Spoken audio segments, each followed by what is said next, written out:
തദ്ദേശ തെരഞ്ഞെടുപ്പിൽ പല പ്രമുഖരും പരാജയപ്പെടുന്നത് നമ്മൾ കണ്ടിരുന്നു. ഏതായാലും കോഴിക്കോട് കോർപ്പറേഷനിലെ LDFന്റെ മേയർ സ്ഥാനാർത്ഥിയായിരുന്നു മുസാഫിർ അഹമ്മദ്. അദ്ദേഹത്തിന്റെ തോൽവിയും CPM-നെ സംബന്ധിച്ചിടത്തോളം ഞെട്ടിക്കുന്നതായിരുന്നു. ഏതായാലും ഇപ്പോൾ മുസാഫിർ അഹമ്മദിനെ പ്രതീകാത്മകമായി മാപ്പ് പറയുകയാണ് ആവിക്കൽ തോട്ടിലെ ജനങ്ങൾ. ശുചിമുറി മാലിന്യ സംസ്കരണ പ്ലാന്റ് ആവിക്കൽ തോട്ടിൽ സ്ഥാപിക്കുന്നതിനെതിരെ ജനകീയ സമരം നടത്തിയ സമരസമിതിയുടെ നേതൃത്വത്തിലാണ് വിജയികളായ UDF കൗൺസിലർമാരെ പങ്കെടുപ്പിച്ചുകൊണ്ട് പ്രതീകാത്മകമായി മാപ്പ് പറച്ചിൽ സംഘടിപ്പിച്ചത്. കോഴിക്കോട് നിന്ന് സിനോജ് തോമസ് ആണ് ചേരുന്നത്. സിനോജ്, തെരഞ്ഞെടുപ്പിന് ശേഷമുള്ള വിജയം വലിയ രീതിയിൽ പലതരത്തിൽ ഒക്കെ ആഘോഷിക്കുമ്പോൾ ഇതെന്താണ് ഈ വ്യത്യസ്തമായ രീതിയിലുള്ള പരിപാടി? വിനീത, അതായത് കോഴിക്കോട് നഗരം കഴിഞ്ഞ 5 വർഷത്തിനിടയിൽ കണ്ട ഏറ്റവും വലിയ സമരമാണ് ആവിക്കൽ തോട്ടിലെ സമരം.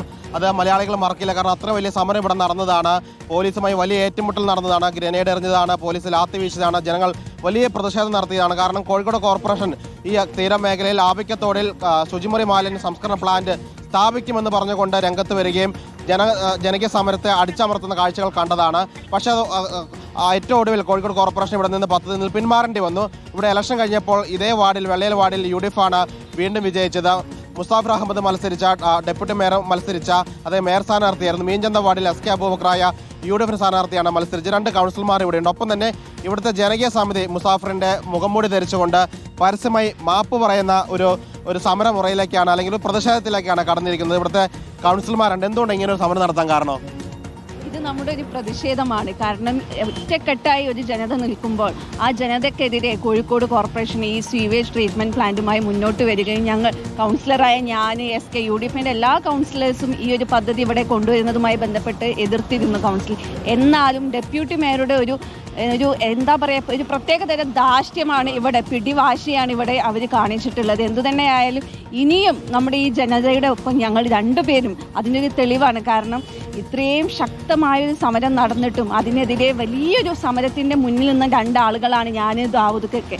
അതിനെതിരെ ധാർഷ്ട്യം പ്രകടിപ്പിച്ച ഒരു വ്യക്തിയാണ് മുസാഫിർ അഹമ്മദ്. അവരുടെ തോൽവിയാണ് ഞങ്ങളുടെ ഏറ്റവും വലിയൊരു സന്തോഷം. ഇവിടുത്തെ ജനങ്ങൾ ഒരു അവഹേളിക്കുന്ന സാഹചര്യം ഉണ്ടായിരുന്നു സമരം ചെയ്തപ്പോൾ? തീർച്ചയായിട്ടും തീവ്രവാദികൾ എന്ന് പറഞ്ഞ് ഇവിടുത്തെ ജനതയെ ചാപ്പകുത്തി, അതുപോലെ തന്നെ ഇവിടുത്തെ കൗൺസിലറെ വളരെയധികം, അവരുടെ CPM-ന്റെ കൗൺസിലർമാർ വരെ എന്നെ സഭയിലിട്ട് കേൾക്കാത്ത അത്ര മോശം വാക്കുകൾ വരെ ഞാൻ കൗൺസിലിൽ കേട്ടിട്ടുണ്ട്. അത്രയൊക്കെ നമ്മൾ അതിജീവിച്ചിട്ടാണ് ഈ ഒരു സമരവുമായി മുന്നോട്ട് പോകുന്നത്. വിനീത, മുസാഫിർ അഹമ്മദിനെ തോൽപ്പിച്ച SK അബൂബക്കർ കൗൺസിലർ ഒപ്പം ഉണ്ട്. വീണ്ടും ഇവിടെ വന്നല്ലേ ഒരു വിജയത്തിന്റെ തുടർച്ചയായിട്ട്? അതിന് സ്വന്തം മണ്ണിൽ ജീവിക്കുക എന്ന ലക്ഷ്യം വെച്ചുകൊണ്ടുള്ള ഒരു സമരമാണ് ഇവർ നടത്തിയത്.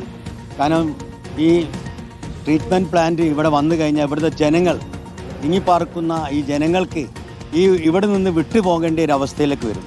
അപ്പോൾ അതിനുള്ള ഒരു സമരമാണ്. ആ സമരത്തിൻ്റെ ഭാഗമായിട്ടാണ് എൻ്റെ വിജയം. കാരണം ഈ സമരം ചെയ്ത പാവപ്പെട്ട ജനങ്ങളെ തീവ്രവാദികൾ എന്ന് മുദ്ര കുത്തിക്കൊണ്ടുള്ള ഒരു പ്രഖ്യാപനമാണ് എൻ്റെ വിജയത്തിൻ്റെ പിന്നിലും ഉണ്ടാകാനുള്ള കാരണം. അതുകൂടാതെ തന്നെ ഈ കോഴിക്കോട് കോർപ്പറേഷൻ്റെ അഴിമതിയും ദുർഭരണത്തിനുമെതിരെ 5 കൊല്ലക്കാലമായി UDFന്റെ കൗൺസിലർമാർ നടത്തുന്ന സമരത്തിൻ്റെ ഒരു വിജയമാണ് ഈ എൻ്റെ വിജയം. വിനീത, തീർച്ചയായിട്ടും അന്ന് കെട്ടിയുയർത്ത സമരപന്തൽ ഇപ്പോൾ ഇവിടെ സ്ഥിരമാക്കിയിട്ടുണ്ട്. ആളുകൾ സ്ഥിരമായി ഇരിക്കുന്ന ഒരു കേന്ദ്രമായി സമരപന്തൽ ഒരു സ്മാരകമായി മാറിയിരിക്കുന്നു. ഏതായാലും പദ്ധതി ഈ സ്ഥലത്ത് നിന്ന് കോഴിക്കോട് കോർപ്പറേഷൻ മാറ്റേണ്ടി വന്നിരിക്കുന്നു. അതാണ് ഈ സമരത്തിന്റെ ഒരു വിജയം എന്ന് പറയുന്നത്. വിനീത, ശരി, അതാണ് സിനോജ് തോമസ് ആണ് വിവരങ്ങൾ നൽകിയത്.